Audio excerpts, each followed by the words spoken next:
Part 5 की शुरुआत में हम लोग देखते हैं कि तांगजुआन फेंगपिन को अपने भाई के आर्ट गैलरी में लेके आई है और वहाँ पे वो उसके एक्स एनसेंग को भी बुला लेती है।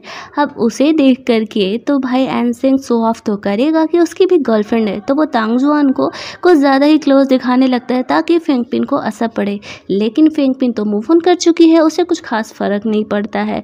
तो ये देख करके एनसेंग को थोड़ा सा बुरा लगता है, वो नॉर्मल हो जाता है। थोड़ी बहुत बातचीत करके फेंगपिन वहाँ से निकल जाती है। यहाँ से सीन शिफ्ट होता है और अगले सीन में हम लोग देखते हैं कि जियानान अपने मैनेजर आजुई से पूछ रहा होता है कि एनसेंग के एक्स के बारे में कुछ पता चला।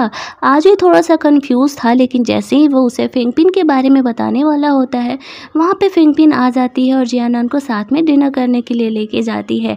डिनर टेबल पे जियानान पूछता है कि मेरा जो फ्रेंड है उसने कहा कि तुम्हारा डिज़ाइनर वाला आइडिया जो है वो काफ़ी अच्छा है, तुम खुद की कंपनी क्यों नहीं खोल लेती हो। फेंगपिन बोलती क्यों, अगर मैं किसी के अंडर काम कर रही हूँ तो ये तुम्हारी फैमिली की बेइज्जती हो रही है क्या। जियानान बोलता है नहीं ऐसा नहीं है, बस तुम्हारा टैलेंट वेस्ट ना हो, अगर तुम सच में इतनी टैलेंटेड हो तो आई थिंक कि तुम्हें खुद का कंपनी खोलना चाहिए। फेंगपिन बोलती है नहीं मैं ये सब कुछ फ़िलहाल नहीं सोच रही हूँ। अच्छा मुझे एक क्वेश्चन तुमसे पूछना है, तुम आखिर उस दिन मुझे क्यों प्रपोज किए थे। तो जियानान बोलता है ऐसा सिचुएशन था और मुझे तुम वहाँ पे परफेक्ट कैंडिडेट लगी। फेंगपिन बोलती है अच्छा तो मतलब मेरे बदले कोई और भी होता तो भी तुम उसे प्रपोज करते। जियानान बोलता है नहीं ऐसा नहीं है, उस सिचुएशन के हिसाब से जितना मैं तुम्हें जानता था तुम मुझे सबसे सही लगी और हमारा किस्मत समझो ये सब कुछ होना था सो हो गया। डिनर करके जब वो लोग घर लौट रहे थे तो फेंगपिन को किसी का कॉल आता है और वो कल मिलने का डेट फिक्स करती है। जब जियानान पूछता है कौन था तब वो बोल देती है कि एक नॉर्मल सा फ्रेंड था। अगली सुबह जब फेंगपिन उस पर्सन से मिलने के लिए जा रही थी तो आज उसको फॉलो करता है और गधा इतने पास से फॉलो कर रहा था कि किसी को पता चल जाएगा कि कोई उसे फॉलो कर रहा है, ढक्कन। तो फेंगपिन को भी पता हो जाता है कि आजुई इसे फॉलो कर रहा है, लेकिन गलती से आजुई थोड़ा सा मिसलीड हो जाता है और फेंगपिन वहाँ से निकल जाती है और हम व्यूवर्स देखते हैं कि फेंगपिन जा रही है एनसेंग से मिलने के लिए। एनसेंग उससे पूछता है कि मुझे जानना है कि आखिर तुम मुझे 3 साल पहले बिना कुछ बोले छोड़ करके क्यों चली गई। फेंगपिन बोलती है अच्छा तो तुम इस चीज़ से परेशान हो कि मैं तुम्हें बिना कुछ बोले छोड़ के चली गई, वैसे भी वो सारी चीज़ें तो पास्ट में हो चुकी हैं, उन चीज़ों को याद करके क्या होगा। एनसेंग बोलता है मे बी तुम एडवांस होगी लेकिन मैं अब भी उसी जगह पर खड़ा हूँ, तो मुझे जानने का हक है कि आखिर मुझसे क्या गलती हो गई जो तुम मुझे इस तरीके से छोड़ करके चली गई। फेंगपिन उसे बोलती है हमारे रिश्ते ख़राब हो रहे थे, मैं जितने टाइम तुम्हारे साथ थी वो मेरे लिए मेरे लाइफ का सबसे हैप्पी टाइम था, मैंने जितने दिन भी तुमसे प्यार किया सच में बिल्कुल रियल वाला प्यार किया, लेकिन मैं नहीं चाहती थी कि हमारे रिलेशन का एक ट्रैजिक एंड हो, इसीलिए मैं बीच में ही तुम्हें छोड़ करके चली गई और तुम्हारे लिए भी बेटर होगा अब तुम मूव ऑन करो। तो बस यही सुनना था। एनसेंग भड़क जाता है और बोलता है अच्छा मतलब अब तुम जियानान के साथ हो तो तुम मुझे ये लेक्चर दे रही हो कि मुझे भी मूव ऑन कर जाना चाहिए।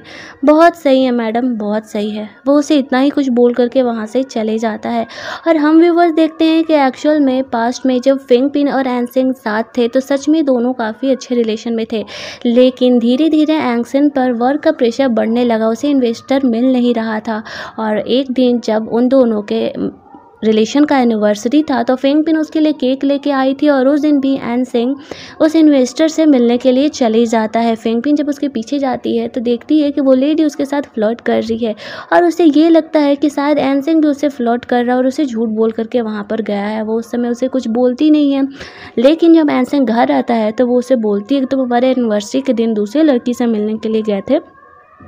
एनसेंग बोलता है अच्छा तो तुम अब मेरा पीछा भी करने लगी हो। फेंगपिन बोलती क्यों, मैं तुम्हारी गर्लफ्रेंड हूँ, मैं इतना भी नहीं कर सकती, तुम मुझसे झूठ बोल करके गए थे। वो बहुत गुस्साने लगती है और गुस्साने की वजह से उसके सुपर पावर जो है बहुत ज़्यादा बढ़ जाते हैं और आसपास के सारे शीशे के जो भी सामान थे वो टूट जाते हैं और एनसेंग हर्ट हो जाता है।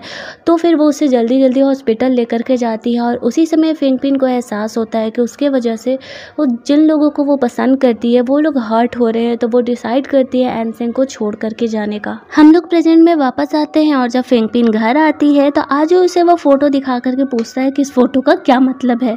तो फेंगपिन उसे बोलती है क्यों, तुम्हें मुझे फॉलो करके पता नहीं चला कि इस फोटो का क्या मतलब है। आज भी बोलता है मुझे कुछ डाउट है इसलिए मैं जियानान को ये फोटो नहीं दिखाया। फेंगपिन बोलते हैं ठीक है जब तुम्हें पता चलेगा तो मुझे भी बता देना, और वो जाने लगती है। ताज उसका हाथ पकड़ के रोकता है लेकिन तभी वहाँ पे जियानान आ जाता है और उसे लगता है कि आज वो इस पर लाइन तो नहीं मार रहा है ना।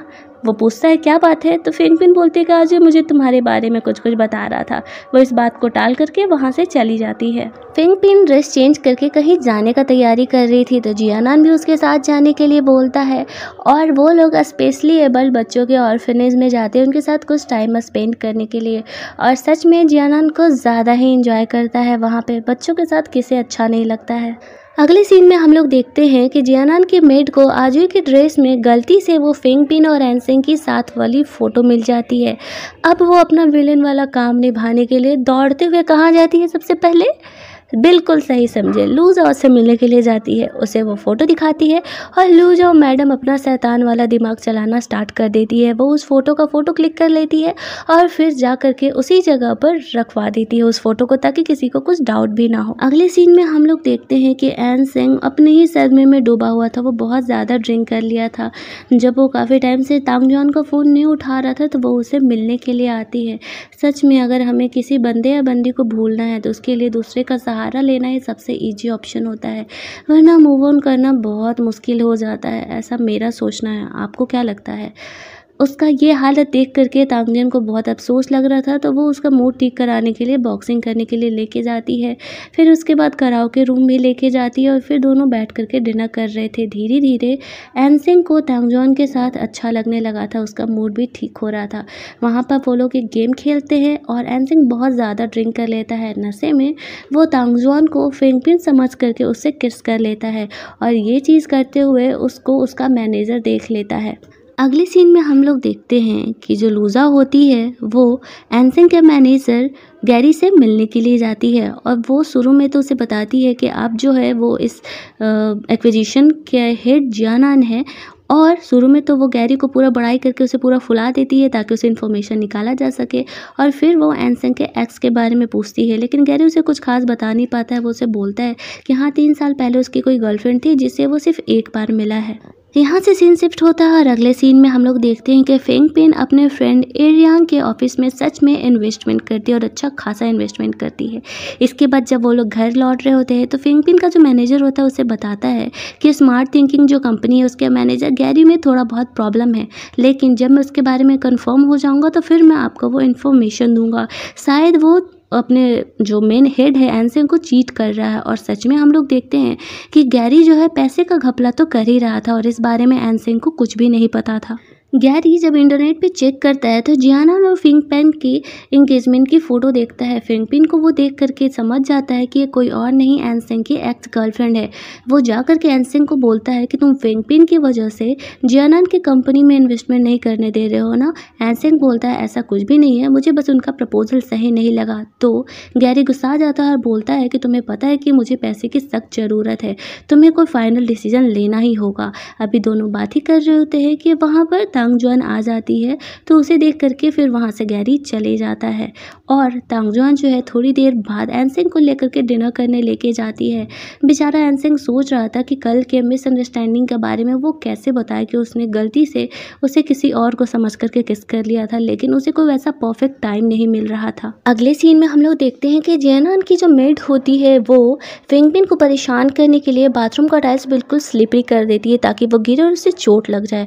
और सच में होता भी कुछ ऐसा ही है। फेंगपिन जैसे ही नहाने के लिए जाती है तो उसका पैर स्लिप करता है और वो गिर जाती है और उसका चिल्लाने का आवाज़ सुन करके जो वहाँ पर आज भी प्रेजेंट था दौड़ करके जाता है देखने के लिए। वो फेंगपिन को वॉशरूम से अपने गोद में उठा के लेके आ रहा था क्योंकि उसके पैर में मोच आ गया था और उस कंडीशन में जियानान देख लेता है। अब आज भी सोचता है ये गलत मत समझे, कहाँ उसे रखे समझ में नहीं आ रहा था, तो फिर वो उसे जियानान की गोद में ही दे करके चले जाता है। और जियानान फिर फेंगपिन से पूछता है क्या हुआ, तो फेंगपिन बताती है कि नहाते समय में स्लिप कर गई थी तो चोट लग गया है। तो फिर जियानान उसे अपने बाथरूम में लेकर के जाता है जो कि उसने खुद इन्वेंट किया था और फेंगपिन को उस बाथरूम को यूज़ करके काफ़ी अच्छा लगता है क्योंकि वो बहुत हाई टेक्निक का था। फिर जब वो नहा करके आती है तो वो उसे अपने रूम में लेकर के जाता है और मेड से स्प्रे मांग करके उसके एंगल पे स्प्रे कर रहा था और वो अपनी मेड को बोलता है कि वहाँ का टाइल्स चेंज करा देने के लिए क्योंकि वो स्लिप प्रूफ नहीं है। अगले सीन में हम लोग देखते हैं कि तांजुआंग जो है अपने ग्रेजुएशन पार्टी में एनसेंग को इनवाइट करती है जो कि उसके घर पे ही होने वाला था। और इधर जो हमारे लूजा मैडम है वो तो पार्टी के लिए कुछ अलग ही धमाका प्लान कर रही थी। फाइनली वो पार्टी वाला शाम आता है और तांजुआंग काफ़ी खुश थी, वो एनसेंग का वेट कर रही थी। तांगजुआन जो है वो भी लू जाओ को कुछ खास पसंद नहीं करती थी। यहाँ पर हमें ये बात पता चलता है। और फाइनली कुछ देर बाद जियानान और फिंगपिन भी आते हैं। उसके पैर में चोट लगा था, फिर भी वो पार्टी अटेंड करने के लिए आई थी। थोड़ी देर बाद वहाँ पर आनसिंग भी आता है। फाइनली पार्टी स्टार्ट होता है। अब ड्रामा है, जब तक कुछ कांड ना हो ये ड्रामा कंप्लीट कैसे होगा। तो फिर हम लोग देखते हैं कि थोड़ी देर बाद वहाँ पर एक फ्लावर बुके को डिलीवर करके जाता है। और उसमें जब खुशी खुशी तांगजुआन देखती है तो एक कार्ड के साथ उसमें कुछ और नहीं, फिंगपिन और एन सिंह के फ़ोटो थे। इस फ़ोटो को देख करके तांगजुआन भी शॉक्ड हो जाती है और तो जियानान भी शॉक्ड हो जाता है। ये वाला ड्रामा हमारा यहीं पर कंप्लीट होता है। आखिर आगे क्या होगा जानेंगे हम लोग नेक्स्ट पार्ट में।